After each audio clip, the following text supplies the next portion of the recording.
agreement between the Council of Europe and Ukraine on the establishment of the Special Tribunal for the crime of aggression against Ukraine. This is not merely a signing ceremony.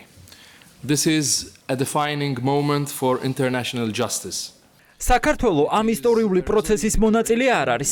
ქართული ოცნების მთავრობამ რუსეთის წინააღმდეგ ტრიბუნალის შექმნას მხარი არ დაუჭირა. საქართველო იმ 6 ქვეყნის ჩამონათვალშია, ვინც თავს იკავებს პუტინის სამხედრო დანაშაულების საერთაშორისო გამოძიებისგან. თავდაპირველად ქართული ოცნების დელეგაციამ ტრიბუნალის შექმნას აპრილში მხარი დაუჭირა, თუმცა მას შემდეგ რაც ევროპის საბჭოში სპეციალური ტრიბუნალის შექმნის შესახებ შეთანხმებას მიაღწიეს, ირკვევა რომ საქართველომ თავი შეიკავა.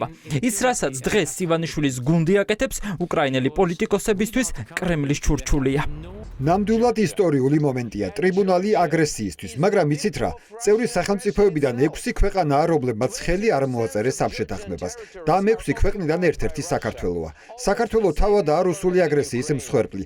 საქართველოს ტერიტორიის 20% რუსეთის მიერაა ოკუპირებული, თითქმის იგივე რიცხვირას უკრაინაში. საქართველო მოსკოვის რეჟიმის მსხვერპლი უფრო ადრეც კი იყო, ვიდრე ჩვენ და ამის შემდეგ საქართველო მხარს არ უჭერს რუსული აგრესიის წინააღმდეგ ტრიბუნალს.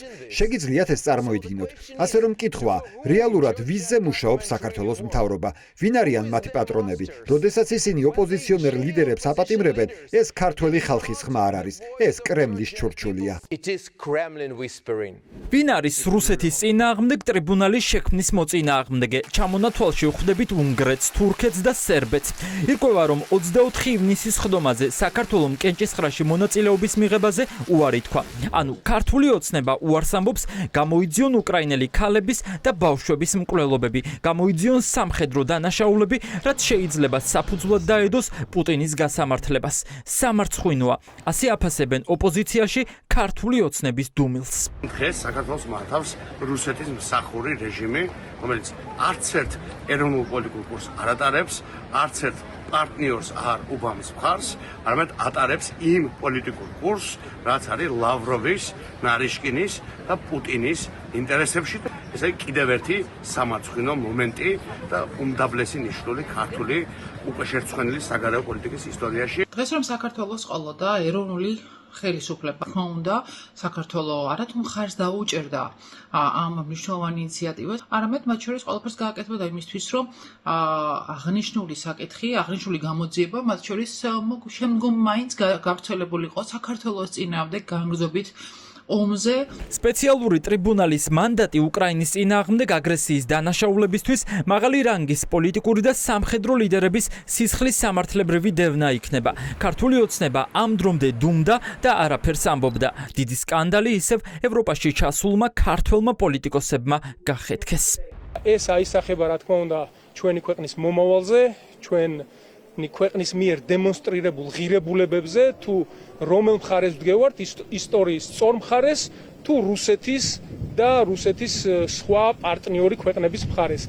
ეს არის ჩვენი ქვეყნის ღალატი, თუ რამე შეიძლება ეწოდოს ღალატი, ჩვენი ქვეყნის ეროვნული ინტერესების ღალატი, სწორედ ასეთი ნაბიჯების გადადგმა. პრინციპში ამაში გასაკვირი არაფერი არ არის, ეს არის იმ ნაბიჯების, იმ ანტიეროვნული, ანტიქართული მოღალატეობრივი ნაბიჯების გაგრძელება, რომლებიც იწყება 2008 წლის ომის საკუთარ სამშობლოზე დაბრალებით და გრძელდება ივანიშვილის მოღალატეობრივი ბოდიშით, ამ ეგრეთ წოდებული კომისიით, რომლის თანახმადაც თურმე გიორგი ანწუხელიძე ვიღაცის პიარს შეწირული ადამიანი იყო და არა რუსეთის მიერ წამებით მოკლული საქართველოს ეროვნული გმირი. საგარეო საქმეთა სამინისტრო ახლა თავის მართლების რეჟიმშია. დიპლომატიურ უწყებაში აცხადებენ, რომ საქართველო ყოველთვის უჭერდა მხარს რუსეთის წინააღმდეგ შესაბამისი ზომების მიღებას, მაგრამ ფაქტია ასე არ მოხდა ახლა. რატომ?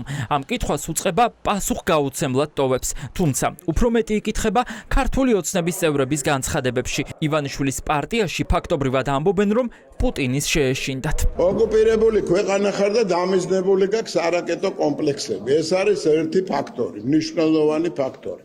მეორე ფაქტორია, ჯერ არავინ არ იცის, როგორ განვითარდება ვითარება მათ შორის უკრაინასთან მიმართებაში. სულელი გონჩარენკოს სიტყვებზე არიან აყოლილი. საქართველოს 600-ზე მეტ პრინციპულ რეზოლუციას და განცხადებას მოაწერა ხელი, რომელიც უკრაინას უჭერს ხარს. უმადური ხალხია გონჩარენკოს ჩათვლით. არ ვიცი მე რა სამართლებრივი ხარვეზები იყო, რის გამოც არ შეიძლებოდა ამ ეტაპზე დათანხმება. ეს დოკუმენტი ხო ღია აწონიან, დაწონიან, ნახავენ და სისხლის სამართლის საერთაშორისო სასამართლოს აქვს იურისდიქცია ომის დანაშაულებზე, კაცობრიობის წინააღმდეგ ჩადენილ დანაშაულებსა და გენოციდზე, თუმცა აგრესიის დანაშაულების გამოძიება მის უფლებამოსილებაში არ შედის.